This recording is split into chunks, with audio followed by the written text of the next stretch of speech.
अगर आप देखोगे ट्रेडिशनली जो एक चार्टर्ड अकाउंटेंट करता था, चार्टर्ड अकाउंटेंट बेसिकली ऑडिटिंग के प्रोफेशन में था, टैक्सेशन देखता था, प्लस अकाउंटिंग की जॉब्स देखते थे और कुछ लोग अपनी प्रैक्टिस करते थे। This was the traditional perspective कि एक सीए क्या करता था। आज भी जैसे हम अपने पेरेंट्स से बात करते हैं, दोस्तों से बात करते हैं, तो 31 जुलाई आते ही मतलब जब टैक्स रिटर्न की डेट आती है तो उनका फोन आ जाता है, भाई टैक्स रिटर्न भरनी है। That means still they think यार एक चार्टर्ड अकाउंटेंट का काम वो टैक्स रिटर्न और टैक्स कॉम्पिटिशन, अकाउंट्स की एमसीए पे फाइलिंग वो टिपिकल काम है। Investment itself has emerge as one of the emerging industries you can say. और कोविड के बाद तो लोगों का क्रेज इन्वेस्टमेंट के लिए और इंक्रीज हो गया। तो कहीं ना कहीं हमारा देश, हमारी इकोनॉमी, हमारी इंडस्ट्री इतनी ट्रिमेंडसली ग्रो करी है, जिसकी वजह से एक चार्टर्ड अकाउंटेंट का जो रोल है, जो प्रोफेशन है, वो भी और इवॉल्व किया है ताकि वो उसको संभाल सके। जय श्री श्याम, कैसे हैं आप सब? आई होप आप सब बहुत अच्छे होंगे। तो आज मैं स्वागत करता हूं आपका हमारी पहली पॉडकास्ट सीरीज में, जिसका नाम है breaking barriers building CA careers. इसका मकसद है आप तक प्रोफेशनल सीएस के ओपिनियन, उनके थॉट्स, उनके नॉलेज पहुंचाना कि किस तरीके से हमारी इंडस्ट्री में बदलाव आ रहे हैं, क्या बदलाव आ रहे हैं, क्या चैलेंजेस हैं, क्या अपॉर्चुनिटीज़ हैं। ये सारी बातें और बहुत कुछ जानने की कोशिश करेंगे हम अपनी पॉडकास्ट सीरीज़ के माध्यम से। आज हमारी पॉडकास्ट सीरीज़ का पहला एपिसोड है, जिसका टाइटल है रोल ऑफ सीए इन 2024, यानी कि चार्टर्ड अकाउंटेंसी का 2024 तक क्या रोल रहने वाला है। इसे डिस्कस करने के लिए हमारे बीच मौजूद हैं हमारे गेस्ट मेंबर, जिनका नाम है सीए आशीष सावो सर। और अगर इनके बारे में एक छोटा सा ब्रीफ इंट्रोडक्शन दूं तो मैं कहूँगा कि 2011 से ये प्रोफेशनल चार्टर्ड अकाउंटेंट हैं। कमाल की बात यह है कि सीए फाउंडेशन हो या सीए इंटर हो, ये रैंक होल्डर रह चुके हैं। उस पर भी नहले पे दहला सुन लीजिए। अकाउंटेंसी में इनके 100 आउट ऑफ 100 मार्क आए थे, जो कि खुद में ही एक रेयर फिनोमिनन है। बहुत सारे लोग बस सपना ही देखते हैं कि भगवान बस अकाउंटेंसी में पास करा देना। यही रीज़न है कि एकेडमिक अचीवमेंट की वजह से देश की टॉप 4 सीए फर्म्स में से एक अर्न्स्ट एंड यंग में ये 6 साल एज अ प्रोफेशनल ऑडिटर भी काम कर चुके हैं। फिर ये बाटा इंडिया से भी जुड़े और आज ये बड़ी बड़ी कॉर्पोरेट्स को as a professional advisor advice भी करते हैं। रूमिंग से ये जुड़े हैं as a senior faculty member. और आज हम सीए आशीष सावो सर से जानेंगे कि 2024 तक सीए इंडस्ट्री में क्या बदलाव आने वाले हैं, क्या क्या चैलेंजेस हैं और क्या अपॉर्चुनिटीज़ है। जानते हैं आज इस पॉडकास्ट में।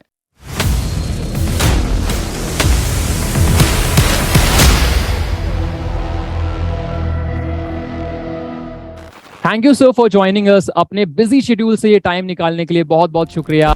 Thank you Ashutosh for your kind words. आज हमारे पास कुछ सवाल हैं, हम जानते हैं कि आपके पास बेहतरीन जवाब उनके लिए तैयार होंगे। तो पहले शुरुआत करते हैं अपने पहले सवाल से कि सीए का रोल क्या है और किस तरीके से ये जो फील्ड है ये इवॉल्व हो रही है आते जाते टाइम में। I am happy to answer all your queries. तो आपने सबसे पहली चीज मेरे से ये पूछी कि सीए का रोल क्या है, किस तरीके से इवॉल्व हो रहा है। देखिए, इसके लिए ना आपको थोड़ा सा ना सीए इंडस्ट्री को समझना पड़ेगा। अगर आप देखोगे ट्रेडिशनली जो एक चार्टर्ड अकाउंटेंट करता था, चार्टर्ड अकाउंटेंट बेसिकली ऑडिटिंग के प्रोफेशन में था, टैक्सेशन देखता था, प्लस अकाउंटिंग की जॉब्स देखते थे और कुछ लोग अपनी प्रैक्टिस करते थे। This was the traditional perspective कि एक सीए क्या करता था, which has been developed and evolve over the period. जो आज की डेट में अगर आप बात करें तो इन्वेस्टमेंट बैंकिंग हो गया, वेंचर कैपिटल में अकाउंट जॉब हो गई या इन्वेस्टमेंट रिलेटेड चीजें हो गई। इवन अब तो people when it comes to chartered accountant they are also making their careers in YouTube blogging, content development, politics, business, and of course, not to mention its coaching also because I am in coaching industry. So all these are the roles of a chartered accountant. तो एक chartered accountant के पास multiple industries है जहां पर वो operate कर सकता है। अब ये एक chartered accountant का रोल है। बट अगर आप ग्रेजुअली चीजों की बात करें, अगर आप बात करें कि किस तरीके से चीजें चेंज हुई है, तो जिस तरीके से बिजनेस एनवायरनमेंट चेंज हुआ है, जिस तरीके से हमारी इकोनॉमी ने चेंजेस लिए हैं, उस तरीके से रोल्स भी बदल रहे हैं। अगर आप देखो, पहले आज से आई कैन से 5 या 6 years back, e commerce, the time Flipkart and Amazon into Indian economy, उससे पहले ई कॉमर्स इतना स्ट्रांग नहीं था, but now the e commerce is into the economy, जिसकी वजह से अगर मैं ऑडिटिंग प्रोफेशन बोलूं, दैट हैज चेंज कंप्लीटली। क्योंकि उससे पहले कहीं ना कहीं प्रोसेसेस कम चेक होते थे, कंट्रोल्स कम चेक होते थे, बट आज की डेट में अगर आप ऑडिटिंग की बात करेंगे, because of e commerce, the वोलुमिनस nature of transaction, the change in the technology, the profession is change completely. So do with the accounting part also. अब जब अकाउंटिंग चेंज होती है, ऑडिटिंग चेंज होती है, एंड टैक्सेशन के जो rules and regulation continuously change हो रहे हैं, तो taxation has also change. Even मैं अगर आपको एक छोटी सी चीज और बताऊं, जो सीए प्रैक्टिस है, जो ट्रेडिशनली अगर आप आज भी जैसे हम अपने पेरेंट्स से बात करते हैं, दोस्तों से बात करते हैं, तो 31 जुलाई आते ही मतलब जब टैक्स रिटर्न की डेट आती है तो उनका फोन आ जाता है, भाई टैक्स रिटर्न भरनी है। That means still they think यार एक चार्टर्ड अकाउंटेंट का काम वो टैक्स रिटर्न और टैक्स कॉम्पिटिशन, अकाउंट्स की एमसीए पे फाइलिंग, वो टिपिकल काम है। बट आज की डेट में द सिनेरियो हैज चेंज्ड। जो काम कभी एक बार होता था टैक्स रिटर्न्स का, आज की डेट में वर्चुअल सीएफओ तक की सर्विसेज प्रोवाइड होती है। तो जो सीए फर्म्स का भी काम है, दैट हैज चेंज्ड। अगर मैं इन्वेस्टमेंट बैंकिंग वगैरह बात करूं तो आप देख ही रहे हैं मार्केट किस तरीके से जा रही है। 67,000 का बेंचमार्क क्रॉस कर चुका है सेंसेक्स। तो जब वो इतना सेंसेक्स क्रॉस कर चुका है तो investment itself has emerge as one of the emerging industries you can say. और कोविड के बाद तो लोगों का क्रेज इन्वेस्टमेंट के लिए और इंक्रीज हो गया। तो कहीं ना कहीं हमारा देश, हमारी इकोनॉमी, हमारी इंडस्ट्री इतनी ट्रिमेंडसली ग्रो करी है, जिसकी वजह से एक चार्टर्ड अकाउंटेंट का जो रोल है, जो प्रोफेशन है, वो भी और इवॉल्व किया है ताकि वो उसको संभाल सके। And being a chartered accountant, being a fraternity जिसको ऑल ओवर इंडिया, इवन पूरी कंट्री जिसे रिस्पेक्ट करती है, तो अगर उस प्रोफेशन को अपने को अपडेट रखना है, अपनी रिस्पेक्ट मेंटेन करके रखना है, तो उसे भी कंटिन्यूसली इवॉल्व करना पड़ा है। ठीक है जी सर, वो आपने एवोल्यूशन की बात करी तो मेरे ख्याल में एक चीज आ रही है कि इस दौरान क्या? आपने बताया कि बहुत सारे चेंजेस आए हैं सीए के रोल में। मैं जानना चाहूंगा किस तरीके से टेक्नोलॉजी का चेंज आया है। टेक्नोलॉजी एक मेजर पार्ट है जो हर इंडस्ट्री को अफेक्ट करता है, चाहे वो सीए हो, चाहे सीएफओ हो, कोई भी हो। तो किस तरीके से इस इंडस्ट्री को टेक्नोलॉजी ने अफेक्ट किया है। और आजकल तो हम बहुत सारी चीजें अपने आसपास देखते हैं, जैसे कि आर्टिफिशियल इंटेलिजेंस है, एआई की बात होती है, कि किस तरीके से सीए की अकाउंटिंग में या फिर इन फर्म्स में ट्रेनिंग में किस तरीके से एआई का इम्पैक्ट आ सकता है। अगर आप उस पर कुछ हमें शेयर कर सकते हैं जानकारी तो बता सकते हैं प्लीज। बिल्कुल आशुतोष, आपने बहुत अच्छा क्वेश्चन पूछा है। Even honestly saying this is the red hot topic for the economy right now, क्योंकि रिसेंटली चैट जीपीटी लॉन्च हुआ एंड एवरीवन नोज कि जिस तरीके से उसके सब्सक्राइबर बढ़े within a day, within a month, within a week, that is beyond limit. Even कहीं ना कहीं तो उनकी फंक्शनिंग ही रुक गई थी एक बार, क्योंकि इतने सब्सक्राइबर थे। हाँ, यू आर राइट कि हमारी इंडस्ट्री को, हमारे प्रोफेशन को, बीइंग अ चार्टर्ड अकाउंटेंट, हमारे प्रोफेशन को बहुत सिग्निफिकेंट इम्पैक्ट आने वाला है इसकी वजह से, और आ भी रहा है। चलिए मैं इसको आज ऑडिटिंग के एस्पेक्ट से आपको पहले बताता हूँ। देखो आप ना, अगर ऑडिटिंग की बात करें तो हम अपनी सीए फर्म्स को हम 3 हिस्सों में बांट सकते हैं। एक जो सबसे बड़ी फर्म्स है, जैसे बिग फोर्स कहते हैं, जैसे हम ईवाई की, पीएमजी, डेलॉयट, पीडब्ल्यूसी। एक जो मिडिल फर्म्स है, जो टॉप 5 से लेके टॉप 20-25 तक की जो फर्म्स होती है, and then the third tier firm जो उनसे नीचे वाली है। देखिए, जो बड़ी फर्म्स है वो कहीं ना कहीं टेक्नोलॉजी को आज से 5-7 साल, 10 साल पहले धीरे धीरे अडॉप्ट करना शुरू हो चुकी है। अगर आप बिग फोर्स में जाएंगे तो कहीं ना कहीं उनके ऑलरेडी एआई के टूल्स अवेलेबल हैं जो एंट्रीज को एनालाइज करते हैं, एक रिस्क बेस्ड ऑडिट करने में हेल्प करते हैं। बट अगर आप मीडियोकर फर्म की बात करें, वो अभी इतनी अडेप्टिव नहीं है, इतनी रिस्पॉन्सिव नहीं है। They are still evolving, and the time जिस तरीके से टेक्नोलॉजी इवॉल्व हुई है, उनको बहुत जल्दी से अपने काम को चेंज करना पड़ेगा। आज की डेट में अगर आप चैट जीपीटी या मल्टीपल एआई टूल्स की बात करें तो they can very easily analyse a complete balance sheet in few minutes, जो पहले एक चार्टर्ड अकाउंटेंट और multiple team member takes week और सम डेज टू डू। तो कहीं ना कहीं चीजें बदलने वाली है, बहुत स्ट्रांगली बदलने वाली है काम में। And when it comes to the tier 3 firms जो अभी भी टेक्नोलॉजी से बहुत दूर हैं, उनको तो बहुत तेजी से स्टेप्स लेने पड़ने वाले हैं। और मान लीजिए कि उनके लिए तो बहुत बड़ा चैलेंज है जिस तरीके से टेक्नोलॉजी इवॉल्व हुई है। ऐसा ही नहीं कि सिर्फ फर्म्स के ऊपर इसका फर्क है, अगर आप इंडस्ट्री पे भी जाए, जहां अगर आप अकाउंटिंग की बात करते हैं, अगर आप ओपिनियंस की बात करते हैं, कंसल्टेंसी की बात करते हैं, लेट्स से आज की डेट में अकाउंटिंग कंसल्टेंसी या टैक्सेशन की कंसल्टेंसी है, आपको कोई डाउट आता है। मैं एक छोटा सा एग्जांपल लेता हूँ। जैसे मान लीजिए कोई कंपनी है, मान लीजिए कोई कंपनी जैसे मैक्स है, मैक्स को मान लीजिए कोई अकाउंटिंग में डाउट आ गया या किसी चीज में डाउट आ गया, तो they reach out to a chartered accountant और देयर फाइनेंशियल एडवाइजर कि जी हमें इस चीज में समस्या आ रही है, आप हमें हेल्प करो कि किस तरीके से हम इस प्रॉब्लम को रिजॉल्व कर सकते हैं, हम किस तरीके से इसकी अकाउंटिंग देख सकते हैं, या इसका टैक्सेशन का इम्पैक्ट कैसे देख सकते हैं इस ट्रांजेक्शन का। But on the other side आपके पास ऐसे एआई टूल्स आज की डेट में अवेलेबल है कि अगर आप वहां जाके वो केस स्टडी पेस्ट करेंगे तो आपको एक ड्राफ्ट सॉल्यूशन मिल जाएगा, आपको एक ड्राफ्ट आंसर मिल जाएगा, विच इज नॉट 100% करेक्ट। मैं ये नहीं कहूंगा कि 100% करेक्ट है, but somewhere down the line जो उनका डाउट था वो कहीं ना कहीं अब वो रिजॉल्व होता हुआ नजर आ रहा है। तो प्रोफेशन को तो इम्पैक्ट आएगा, क्योंकि जब वो काम जो है हम कर रहे थे, कंसल्टेंसी हम दे रहे थे, अगर वही सॉफ्टवेयर के थ्रू होगा तो आप सोच सकते हो कि it can someday replace humans also, अगर हमने अपने आप को उसके अकॉर्डिंग चेंज नहीं किया, अपग्रेड नहीं किया। तो इम्पैक्ट तो बहुत स्ट्रांग है दोस्त। जी सर, आपने कहा कि ह्यूमंस को रिप्लेस करने की ताकत इसके पास है, तो एक छोटा सा सवाल यहाँ पर ये खड़ा उठता है कि किस तरीके से जो एस्पायरिंग सीएज हैं उन्हें इसके लिए प्रिपेयर करना चाहिए, क्योंकि बहुत सारे लोग कंफ्यूज हैं कि मार्केट में हर तरह के एआई टूल बिखरे पड़े हैं, हर तरह के ऑप्शंस हैं, लेकिन उन्हें कैसे अपनी स्ट्रीमलाइन करनी चाहिए तैयारी, ताकि वो इसके लिए प्रिपेयर कर सके और अपने आप को बेहतर तरीके से काम करने के लिए प्रिपेयर कर पाए। देखिए, इस पे जो सबसे बड़ा स्टेप है वो आईसीआई ने ऑलरेडी ले लिया है। आईसीआई ने जो अपना नया सिलेबस दिया है उसके अंदर उसने टेक्नोलॉजी का कुछ एस्पेक्ट लेकर आए हैं। हाउएवर, जब आपकी एक सीए स्टूडेंट के लिए स्पेसिफिकली जब आपकी आर्टिकलशिप होती है उस दौरान में आपको जो चीजें सिखाई जाती है, क्योंकि बहुत लोगों को लगता है यार आर्टिकलशिप में कुछ नहीं होने वाला, लेट्स लीव इट।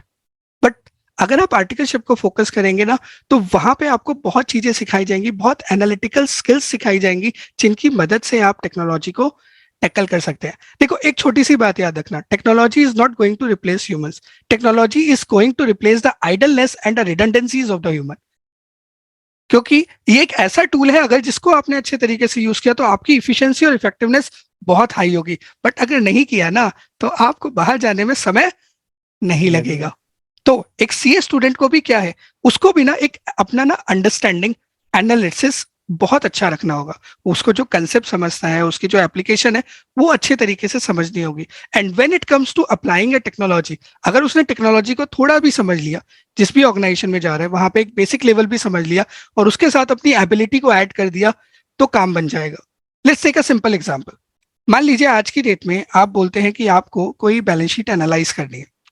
आपका जो फाउंडेशन है बहुत स्ट्रांग है, मतलब आपको पता है रेशियो एनालिसिस क्या होते हैं, आपको पता है कि नंबर्स कहाँ से कहाँ खेल रहे हैं और उसकी वजह से जो चेंज आ रहा है क्या वो सही होगा या गलत होगा।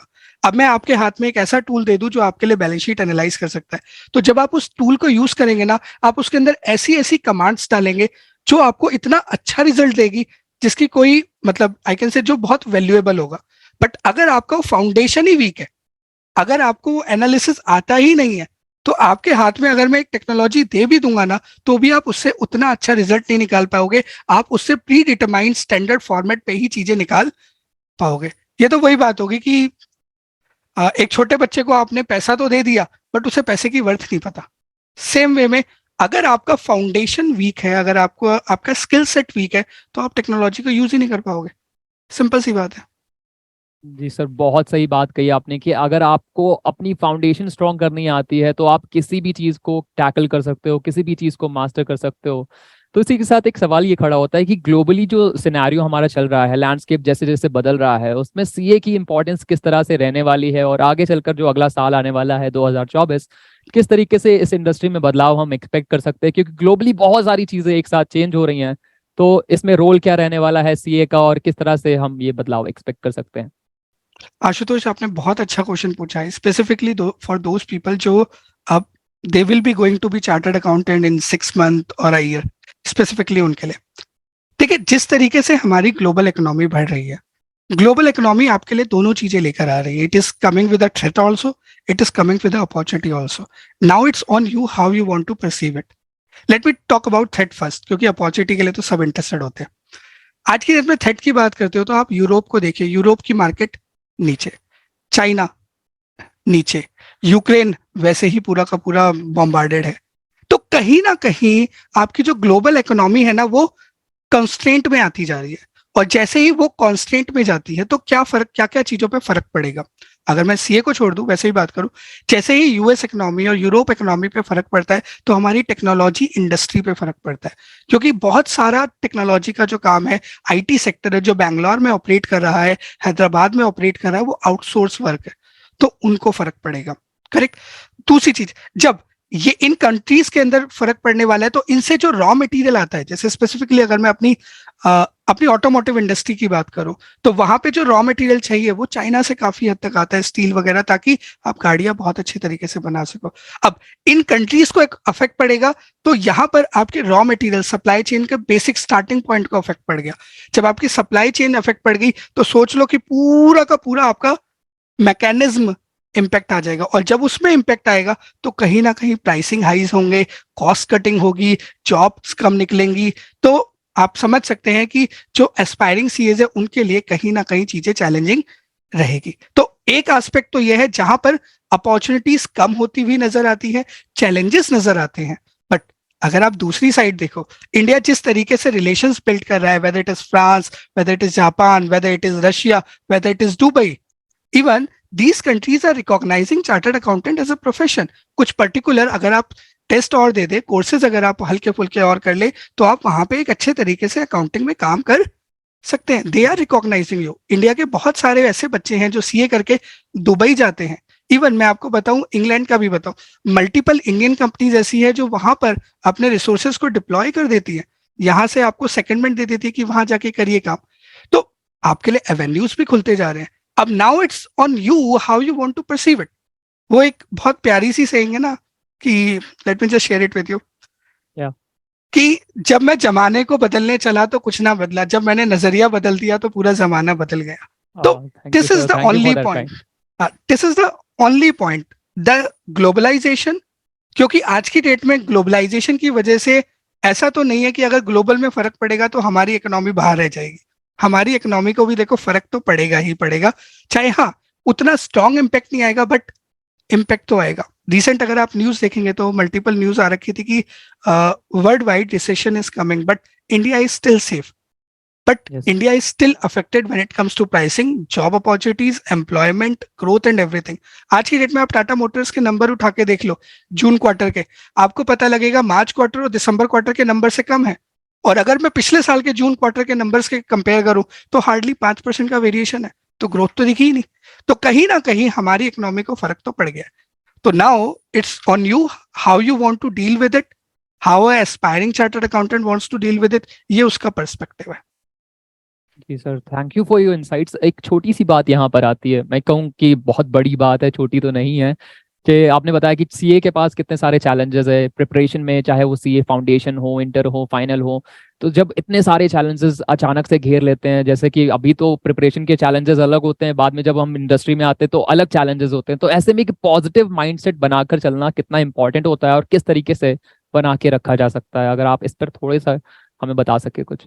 बिल्कुल सही, आपने बहुत सही चीज पूछी। और ये ऐसी चीज है जिससे ना हर बच्चा, हर प्रोफेशनल कहीं ना कहीं स्ट्रगल कर रहा होता है। We, me and each and every one कहीं ना कहीं इस चीज को डेली लाइफ में फेस भी कर रहा होता है। देखो इस चीज में ना एक बच्चे को ना सबसे पहली चीज ये समझनी चाहिए, गोल्ड ना जब गोल्ड बनता है ना तो उससे पहले उसे बहुत तपाया जाता है। बिना तपे तो गोल्ड भी नहीं बनता। कोई आर्किटेक्ट बनता है ना, कोई स्कल्पचर बनता है, कोई मूर्ति बनती है, तो उससे पहले उसे बहुत चैनी और हथौड़े से तोड़ा जाता है। तो जब तक प्रॉब्लम्स नहीं आएंगी ना, आप निखर के भी नहीं आओगे। सब चीजें जब स्मूथ रहती है ना तो आउटकम भी नहीं आते। तो चैलेंजेस तो है, ये हमेशा रहेंगे, बट आपको याद रखना है कि आपका गोल क्या है, आप क्या करना चाहते हो, आप किसके लिए करना चाहते हो। यहाँ पे लोगों को ना थोड़ी अपनी सक्सेस की डेफिनेशन को ठीक करना पड़ेगा। लोगों के लिए Yes, sir. सक्सेस होता है यार मनी, वेल्थ, गाड़ी, ये वो, बस blindly they keep on following, but जब चीजें नहीं हो रही होती तो then start coming stress, pressure and multiple things. थोड़ा सा ना पीछे आना चाहिए ऐसी सिचुएशन में, देखना चाहिए कि क्या चल रहा है, मैं किस लिए मैंने ये चीज करी थी, मैं क्या करना चाहता हूँ।